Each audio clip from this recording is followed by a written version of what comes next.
Welcome to a podcast by the Sharda Knowledge Center. I'm Dr. Nalin Sharda, and it is my absolute pleasure to welcome Professor Dr. Santosh Kumar to this podcast to share his life experiences and guide young people how to succeed in life. Welcome, Dr. Santosh Kumar. Thank you, Nalin. Thank you. Uh,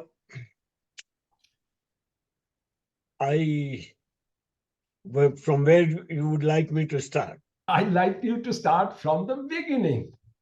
Where were you born? What was your early life in brief? And Well, then when you came to Australia, and then we will talk about well, it. I, after getting MSc degree, I was very happy to be appointed in a degree college because that is what my thoughts were at that time Appointed meaning a lecturer. as a lecturer. Please name the city, name the college. Yeah, I was in Gwalior, and that Okay. college, Gwalior, Gwalior, and India, yeah. Gwalior, India, and that college was known as Kamaraje Mhm. Girls College. And mathematics was not a common subject, favored subject by young girls at that time. Okay. I So might within, add here for my audience, uh, Professor Dr. Santosh Kumar has been a par excellence mathematics academic for most of his life, has interesting events which he will share with us. Yes, please continue, sir. so I went there as a first job. I was happy that I got the job, and it within few weeks, I thought that was a wrong place for me. I Oh, was wrong place for me because why? there was no interest in the Oh, among the students for mathematics. Classes were very small, right. 4 students, 5 students, and and every now and then when few people are out, they are for their own reason, they are not able to attend the class, then you face the situation that do you cancel the class or proceed with the class? Right. So because when 4 people are in a class and 2 are not there, 50% of the class is out, you see. Yes. So, and I found in the community, in my age group people, young people, they wanted to come and see me because of the girls' college, you see. Okay. So, so, so the popularity was in a wrong direction. Okay. So I thought I must make a change. I tried to went to the postgraduate college in the same city to do some part-time or free of charge, no cost teaching, Okay. so that I have got something more to do than be in the college. Okay. And So I'm getting the impression teaching mathematics was your passion and you were ready to do it for free as well.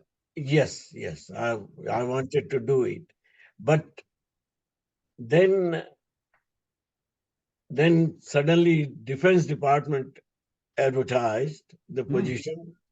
We used to get $200 a day, rupees a month in Month. those days. Yes. And that was not a bad salary for us. And we were living very happily. But defense advertised on 400 rupees a month, Right. though it was double the salary.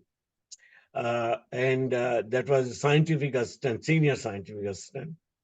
So we applied, and defense recruited something like 45 or 46 of us from various fields, engineering, chemistry, mathematics, various science fields. And suddenly they offered 46 people, young people like us who are just coming out of the university. They had no place decided where these people will sit. Okay. They had not even a desk assigned to us. And they offered the appointments to these people. And I was, because of my mathematics background, I was appointed in a group, research group, that was led by a major, Hmm. military major, Right. and he gave us one lecture on linear programming. Okay. So he introduced the subject of operation research to me. Before that, I had no background. All right. I know you have published extensively in operations research. Yeah, So yeah. introduction was by an army officer. That is Army amazing. officer, army officer. And then we were three people with that officer in this group, and we all registered with various universities. We all ended up getting a PhD degree, Okay. and we all left the defense department. Okay. Well, I mean, this is a part of what good organization, big organizations do, retrain people to for the community. So they did good. Yeah, so we all left, and so I'm one of the beginners in India when there was no formal training in the operation research courses. Only some universities, Delhi University was one of them, which Mhm. offered the PhD program by research. So that's what I did. And after completing PhD, I wanted to come back to education again. Right. So I left education and now I wanted to come back.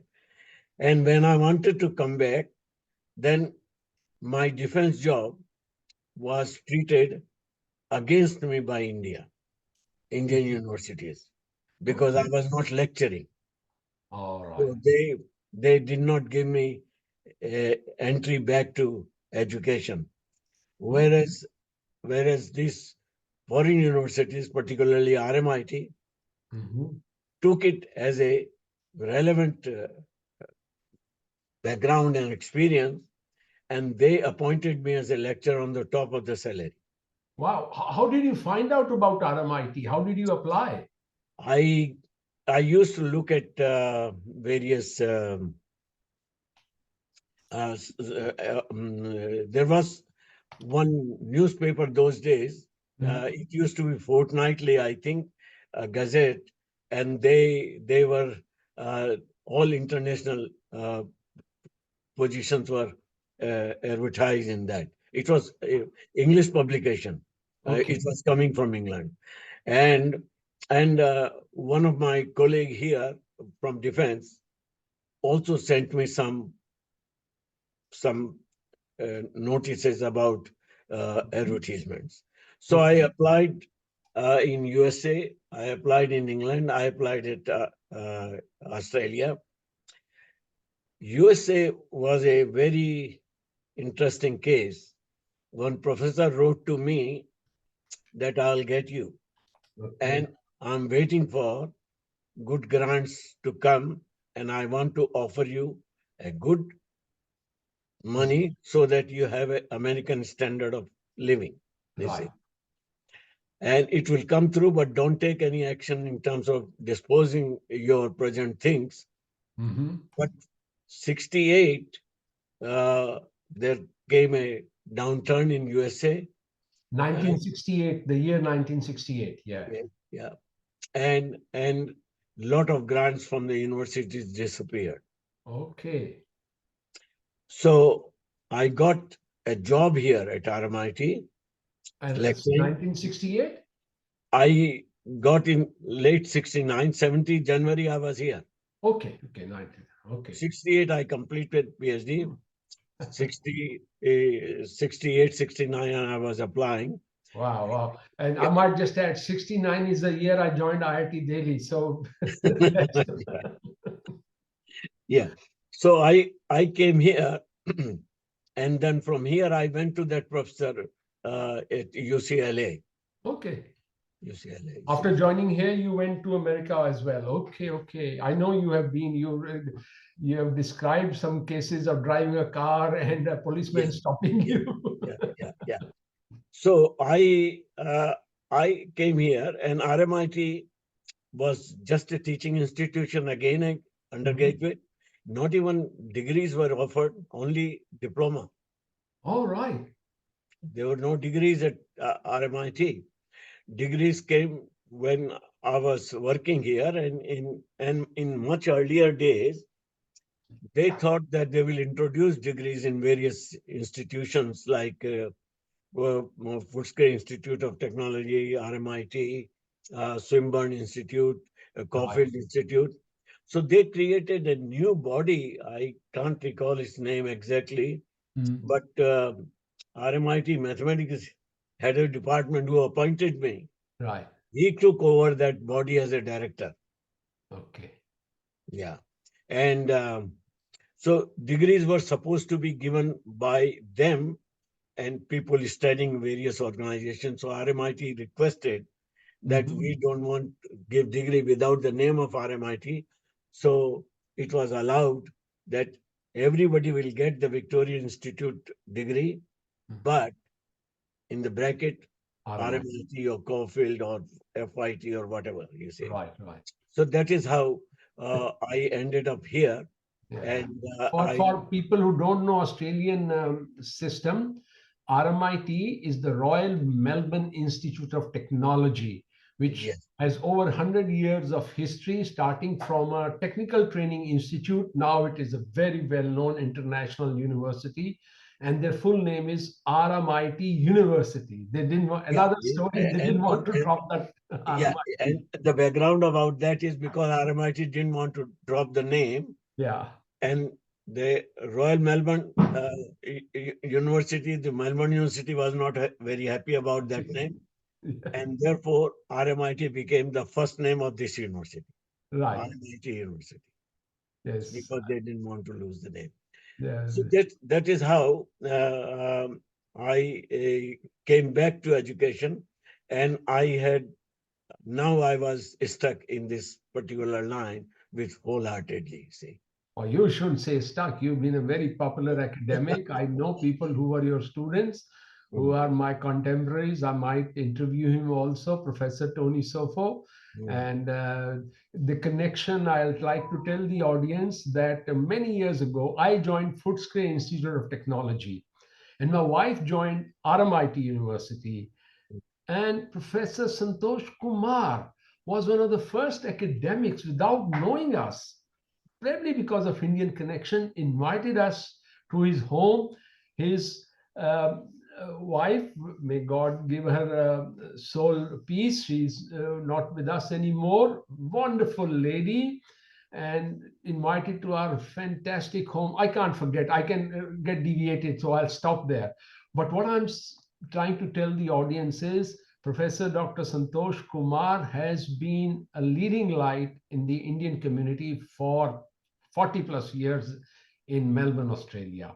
So, with that little background, I'm trying to now get other information out from him. We got how he got to RMIT from India, and he's been a fantastically successful person. What I want to share is some of the tips of becoming successful, including difficulties you would have faced, how you overcame these difficulties. You can continue from where I stopped you, but you can add these issues if you like.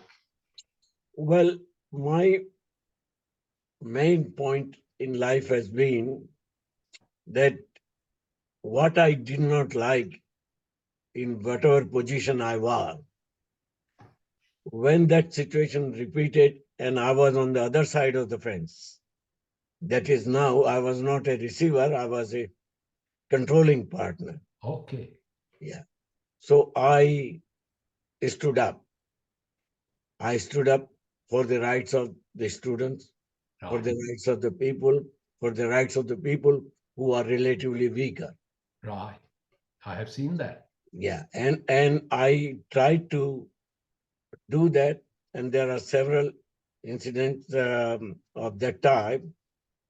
I can tell you one story Please. that RMIT was, as I said, that it was not even a offering degrees. It was a diploma institution. And then slowly we started offering degrees. And then uh, research, and then master by research, and PhD research came very, very late because government did not give uh, the grants, the scholarship for the PhD to institutions like RMIT. Yeah. So our earlier students were all industry supported students. Right, right. Again, to give the background to audience who don't know Australian system, there were just a few universities, traditional universities in Australia. But by the late 80s and 90s, there was a move to turn institutions like RMIT, FIT into universities. And RMIT was one of the benefactors of that. And then they could get grants to enroll PhD students. Am I correct, Dr. Sad? Yeah. So at RMIT in mathematics department to support research, mm, with the help of our head of the department, we played, we introduced a new scheme which was accepted by RMIT. We are thankful to them, and it was fully supported by head of department. That we gave up two positions, teaching positions. Right. So we had the establishment in those days about 28 staff. So we were working with 26. Okay. And two staff positions we converted into eight uh, research assistants. Okay. Okay. And their take home salary, uh, so 1/4 of the lecturer salary, Right. which was almost equal to the scholarship Scholarship. coming by the government at that time. Okay. Okay. Okay. Very So creative. yeah, it was a creative move. And then what we thought that these people teach only 4 hours a week Mhm. because lecture was supposed to take 16 hours those days. Right. So four people teaching 4 hours. So we have compensated the loss of the lecture position by four people teaching 4 hours each. And these people were also given support in terms of 4 hours also in one subject or repeating that subject. Right. So they were told very clearly that this is just to give you the money, we justify this, Right. but your main job is Research. research. So I was looking after that part, and Okay. I had success. Many uh, staff who were interested, I made sure that they were. We brought the students. So a problem was that they also wanted some supervision experience. Right. So it is a chicken and egg story. So you Yeah. can't have the experience unless you allow them to have the research. But Yeah. many students, I was associated with all of them as a supervisor, Right. and they were doing the job. You see, that I was just a sort of dummy person for the sake of satisfying the paperwork of the university. Oh, yeah. Yeah, and that is how the research started, and eventually it became university. So the story I wanted to share with you is this: that one of my students who was the first student ever for me, and one of the early students of RMIT, Right. his thesis for master degree was sent to, uh, let's not mention the name of the person or the institute here. Sure. Yeah, but he asked for revision, Okay. and it took more than a year to do that. Oh. And and then eventually he he turned down the thesis. Oh. It was a big blow on me in some terms of that the first student had a negative output, you see. And our dean, he himself told me but did not stand what he told me. Right. You see, and then that's where the weakness of the person comes. He told me that he's criticizing the title of the thesis. And Okay. title of the thesis, he has no business to criticize. That has been approved by the research board of the university. Right. And he has no business to criticize that. He has been asked that under this title, this material goes. Mhm. Right. So you should, he has no business. And therefore, this report should be rejected. Okay. But he did not reject. He did not stand. He did not stand and ask for the research board. Everybody played safe, and they accepted that report. Say, I and see. that student got a scholarship, and he was doing on history of mathematics PhD in France. He got PhD, and he was rejected for master degree from RMIT. Oh my God. Say, So this is, I might conclude in academia too, like in the industry, there is an element of competition, well, jealousy. it was a setback for the student. That Hmm. thank God that his PhD was through, so he can't be bothered for master degree. Oh, And he was a lecturer in Ballarat. okay. So Ballarat. he got a PhD from France, whereas he couldn't get his master's by research from RMIT. RMIT. Okay. So Interesting. And the question I would ask now is first PhD student uh, being rejected like that. And I'll just compare my first PhD student, who is now a professor. Her thesis was accepted. Only correction was the spelling of the reviewer. She had misspelled the reviewer's name because it was not a common English name. So these setbacks can really yeah, make you can you feel put the very person bad. off. How You did you overcome that? That's what I want to can know. put the person off, and it was uh, very difficult. And the it is a faith of the students also who subsequently came, Mhm. and it was just for goodwill. We thought that uh, there was a professor from Monash Right. who gave the approval for Okay. this, and this person from institute. Did not. Some another institute. Okay. We are not naming the institute. Yes, We we are will not say having that. Whereas this. the Monash University in Melbourne, if somebody doesn't know Melbourne, Melbourne University is one of the oldest. Then Monash is the second oldest university, if I'm not mistaken. Now there are many more. Yeah, yeah, Yeah. yeah. So he approved, and so it was a big setback, but eventually we started, and the line never stopped. We continued doing Yes. master and PhD, including that I happen to be in the foundation professoriate of RMIT. Yeah, yeah, I know. And I know some of my colleagues from Victoria University, which was FIT when I started. They joined PhD with you. Some completed, some did not complete. That's their choice. They didn't want to complete. That's another matter. Some people don't. Mm. Yeah. So your conclusion is that there will be setbacks in life.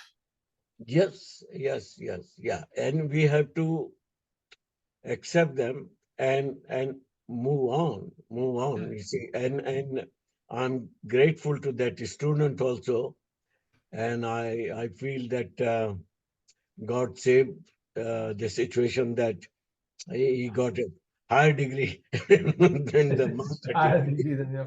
But I know somebody who's our common friend now, who used to be your student, Yeah, who, when he was doing his maths degree, could not submit assignment because his father passed away. I will probably interview him also, Tony Sofo. And he told me that you were so kind to him. He said, I understand. This is the scenario. You don't have to stick to the rules. yeah. Yeah. Again, I had one more situation like that. The Tony's situation was at least within my jurisdiction. I don't have to explain to anybody. But this another student she was a girl from Middle East Right. and from Bahai religion, and Okay. this Iraq expelled them, Yeah. and she was a victim of that. Yeah. I know Baha'is friends I have in Perth, where I am. One of Yeah, the earliest friends we had yeah, in. and she came back. He came here without any proof of any paper or anything. She had nothing to prove what she had, and she was a student there. Okay. So I said that look, what we can do is we can put you in the diploma, Hmm. and if you complete that on the basis of diploma, we'll take you to master degree. Okay. All right. So 1 year you and staff asked me that what is your basis of granting? I said she will be doing 8, 9 subjects with us. Yeah. We'll see. 8, 9 lectures will be saying yes, she is passed. Yeah. And what what is the piece of paper you are looking for? Yeah. Yeah. You are assessing yourself. And if she passes that, based on our diploma, we will take her to master degree. Master's program. Yeah, I mean, she's proving her ability to do the required maths. And Yeah. undergraduate degree sometimes has very similar subjects plus additional subjects which may not be required for the masters to be done. So you have to make that judgment, Yeah. which you did for her. And I hope you are in touch with her and she remembers you. No, I don't. Haven't. I don't have. But my point was that we have to stand sometimes and accept people Hmm. what they are saying rather than trying to be after a piece of paper. When she's saying she does not have, she does not have. All right. Yeah, yeah, yeah. Wonderful. We maybe academics will come in picture as well, but I have known you also as one of the community leaders. You were the founding president of the Indian Seniors Association called NARISA. And it's because of you that I joined it. I usually would not join associations like that, but your insistence, you joined, and you showed great leadership. And that organization is running till today after what, 15 years, 20 years? I forget. Yes, yeah, no, more Yeah. than 15 years now. Yeah. So your contribution, and I hadn't heard you. You were doing a Hindi program on radio long back or something like that. I used to go on. I think it was known as three Triple Z radio station. Okay. Yeah, and there they used to apply for a slot 1 hour, and they will give, and we used to go and put some record, etc., and make some commentary. Okay. Yeah, but it was a fun in the sense that we were exposed to the radio, you see, Right. and so something new to learn, and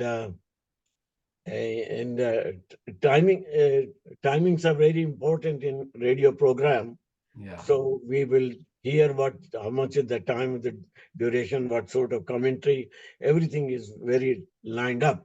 So these things are, you learn by doing it, not by, Yes. so when opportunity is there, why not take it? I, Yeah, I I heard this from somebody like this is audience. This is my first podcast interview of this nature, and I'm gonna learn by doing. If I don't do something right, because this is the first one I'm making. yeah, yeah, and I also tell you that um, in the community work, they asked me to speak something in Hindi. Right. I was not keen, but I accepted that because I went to the studio and my voice was dubbed, you see. Okay. And my interesting point is that he did not know Hindi, but every now and then he will say, cut, repeat. And he was looking at the waves, Uh, and from that he was making a judgment uh-huh.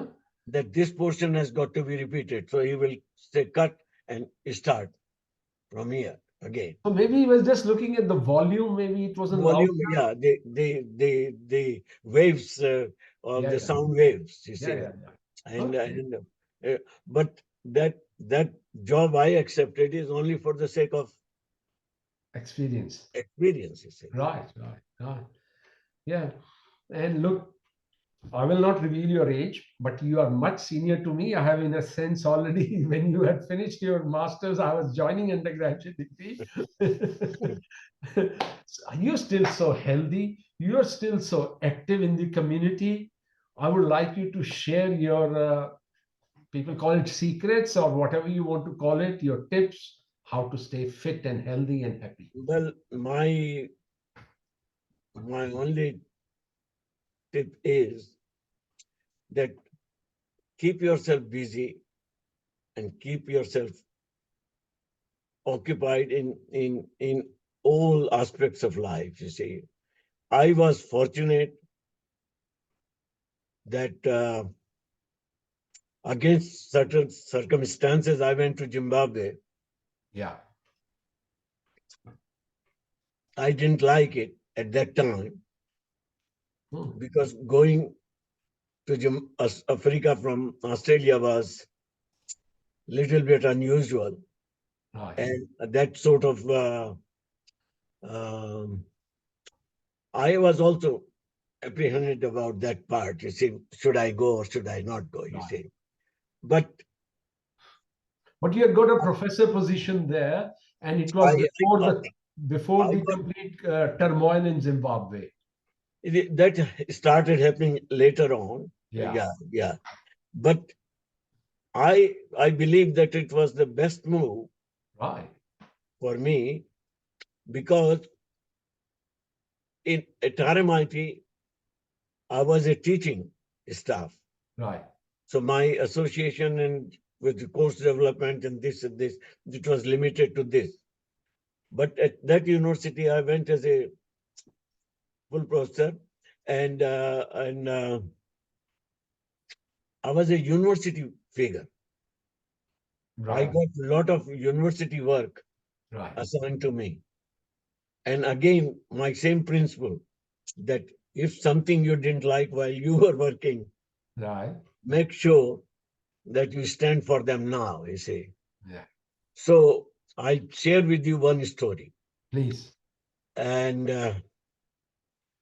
Vice Chancellor asked me that I have a position for the research board chairman Hmm. because this person is going. So I want you to take over that position. Would you do that? See? Right, So I accepted that. And in my first meeting, I found the usual lethargic approach by various faculty members and saying yes and no to the applications. I have the habit of when I chair the meeting, I read, I do my work, right. homework. So I read all the applications. Uh, I was a bit conscious of the fact that it's a research board meeting and I must know what is happening. So somebody's application was rejected, not from my faculty, but some other faculty. Hmm. It was a university body, you Board. see, the Okay. research board. Yeah. So the application was to join for PhD No, they are for research, like we write for research grants, or research grant. Okay. research grants. So Okay. all sorts of applications Yeah. with research board will handle. So I read that application, you see, and it was recommended by their representative as he was not recommending for the grant. So I said, what is wrong with this? Hmm. He said, I want you to write to me, not yes or no, but give me Reason, some reason so that justification. I Yeah. don't want to reject. I want to tell him to improve his application on the following lines. Right. And this made everybody very attentive. Hmm. Now that yes or no was Wonderful. no more acceptable, you see. And and among the information leaks out, you see. So this conversation leaked out of the body, and I got after 5 6 days a phone call from another university in Zimbabwe. Right. She was the chairman of the research board in that university. Right. She asked me that can I be on your meeting, next meeting, an observer. Okay. How to conduct a meeting. Okay. Yeah, and staff was very happy Okay. when this Do you information. think this due diligence which you were carrying out came out of your experience in Australia? That when Yes, yes, things had to because be done, you have to give a reason? they were doing the same thing, no reason, nothing like that. So my question was that when I submit a paper, they Hmm. ask me to revise. Yeah. When I submit a research proposal, why it has got to be yes or no? Yep. Yeah. Yeah. Yeah, If if there it is is something missing, please explain. Please explained, expand. Yeah. yeah, explain and give me or give the researchers a chance. Hmm. Then another thing at that university was that I went to each and every faculty, Hmm. encourage staff to submit their application because we will be very keen to Right. spend this money research grant, and we will fight for more money with the university. Very See, good. yeah, so we can do that provided there is a need. So you submit the application, and also the definition of research was people were making, in inverted commas, research something fundamental. Right. Now, it's a new university with least amount of resources.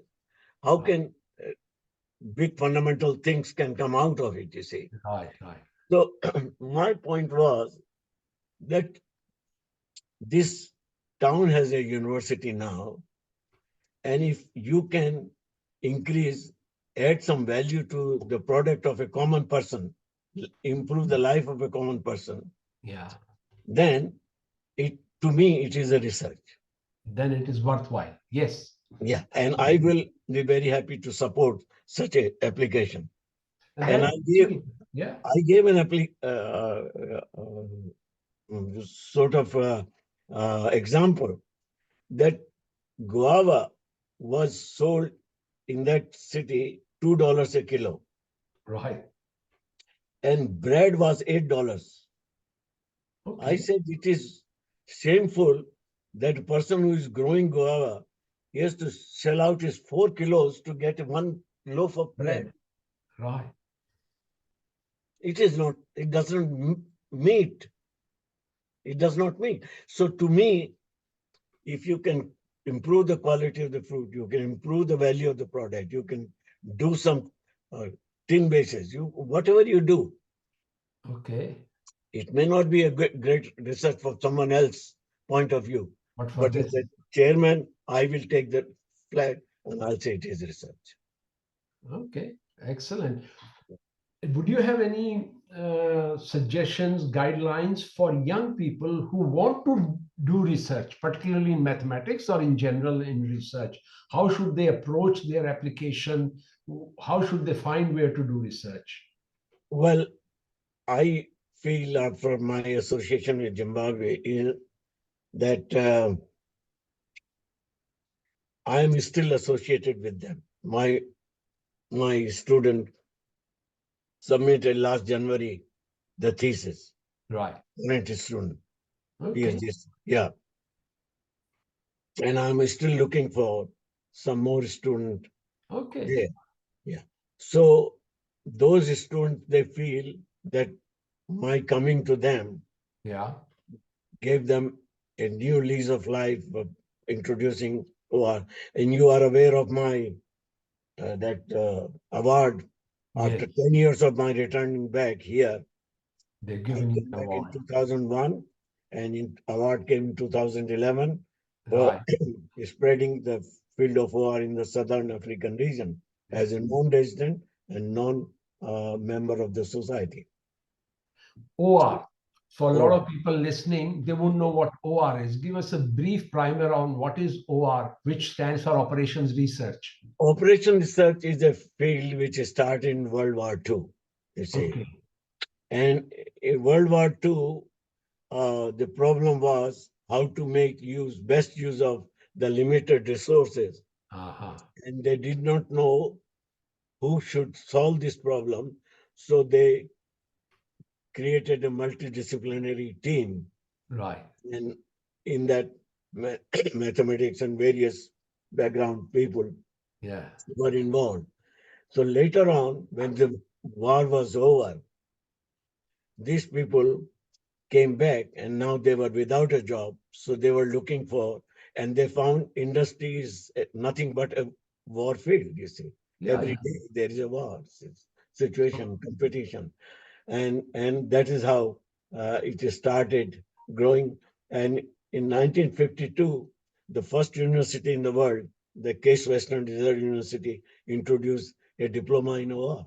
A diploma in OR. So correct me if I'm not right, but I would summarize OR as applying mathematical techniques to find out how to get the maximum output from the available resources. Yeah, not necessarily always mathematics, but mathematics was one of the main discipline that Right. you build a model Yeah. and apply mathematics to develop and get the optimal Hmm. solution.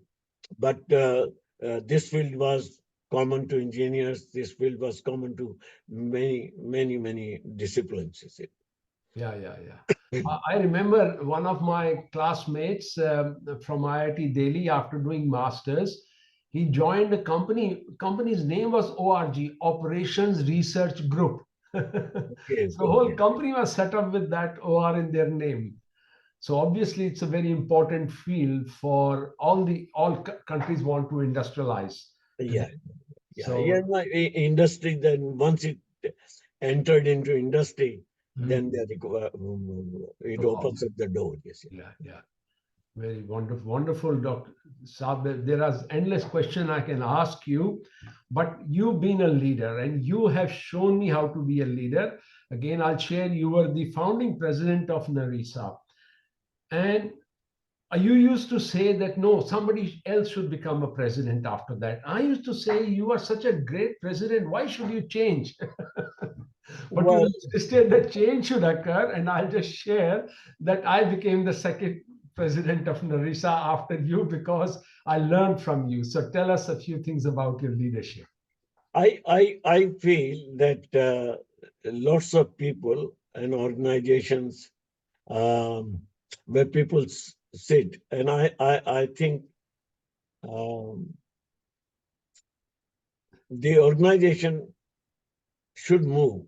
Organization should have new person coming in, and it should not be seen from personal point of view. And from that, I thought that initially there was a criticism also that who will. I said people will be able to do it provided they know they have to do it. You see, when you don't change the president, then they think that president job is taken over and nobody worries about it. And successfully it is happening Yes, I at mean now, Narisa, yeah, 2 years term, yeah, going and coming, and it is important that you. Uh, Somebody told me once that when you enter the room, you must look at the exit also. yes. But I will add to it important thing which you did. Some say good leaders, and it's like exit also, make sure who will be the leader after them. And you Yes, trained me, you took me in as a vice president to begin with. I was not used to. A lot of people have been in other community. I had been refusing before Narisa to join various organizations because I was afraid of the politics. There is always politics, but we always should not be politics. afraid of it. I vice president, secretary, etc. I was for a few years. Then I was confident to take on the position of president, and I shall I say stood for it, and we had an election. Mm. So important point is you were preparing not only me, other Mm. people also who could take on the position. Yeah, that part I learned. I share with you one more story from. Uh, he was General Electric CEO. General Electric CEO. Okay. Yeah, it's a big, very big company, American company. Yeah. And when he was stepping down, Right. it is from his biography I read. So he gave a hell of time to his juniors, and they were so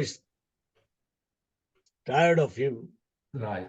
and they sort of abused, because CEO and another person, they are all equal. You see, the position may be CEO. It doesn't mean they cannot abuse the CEO. so they were they were very sort of against him. Hmm. Why is doing that? He's making such a big drama, and he tolerated all their. Then what happened? Later on, he declared, and I think that's a very interesting point and very important point. He said that after me, there will be only one CEO of this company. Right. But I can see several people who have the capability of CEO. Mhm. So I made this all drama to advertise them to the world. They came, they saw, and all of them are CEOs somewhere. Somewhere. If not GE, they became CEO Yeah, somewhere else. GE So cannot absorb more than one, yeah, yeah. you see. So So he said he was purpose of his giving hard time was hmm. that it was not hard time from his side, Right, but right. he wanted to tell the world that what sort of people I have. Hmm. See. Wonderful, Dr. Saab. We've been chatting. We can keep chatting for a long time. But the few little points I had written down and I have shared those. But I would love if you want to share anything else from your life, from advice to the listeners, please tell Well, us. well, uh, my only advice is that I've been involved in supervising students in Africa. There are many students who find that they don't have the guide. So Okay. these days, internet and this Yeah. WhatsApp calls are such a easy thing. Yeah. They should not limit themselves to their home, university, or people around them. Right. Right. They should look after, and there will be a lot of people who would be keen to do it. And I'm saying this after doing it with several students Okay. overseas, several students, and successfully we completed. And I helped them, and they helped me Right. Right. because I am able to write. I'm currently writing papers, Yeah. writing books, and Okay. these are the people who keep me alive. You see. Very good. So, Dr. Saab, I take from this is I'll be putting it on YouTube, then sharing on LinkedIn, etc., so that as many people as possible can see it and benefit from it. So they can get in touch with me. Through me, they can touch with you, or if you are happy, share your email, get in touch with you.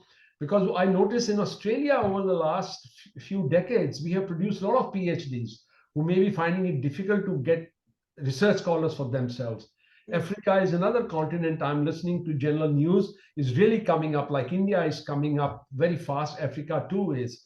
So there will be opportunities to supervise students in Africa. That's what you're saying, and you are a great connection into that region. Not only Zimbabwe, but you have been recognized much more widely in African continent. Yeah. Yeah, yeah. Wonderful, Dr. Saab. My Thank you. belief is that people have maximum attention of about 45 minutes at a stretch. Of course, we can keep chatting, but I was timing ourselves. and we have roughly come to that stage. So with that, I would like to thank you. It has been a pleasure having you on this, my very first inaugural podcast. And I look forward to meeting you again after some time, and asking you more in-depth questions related to the heart and things of that sort, rather than just academic and social questions. So with that, my namaskar to you. Thank you for coming on the podcast. Bye.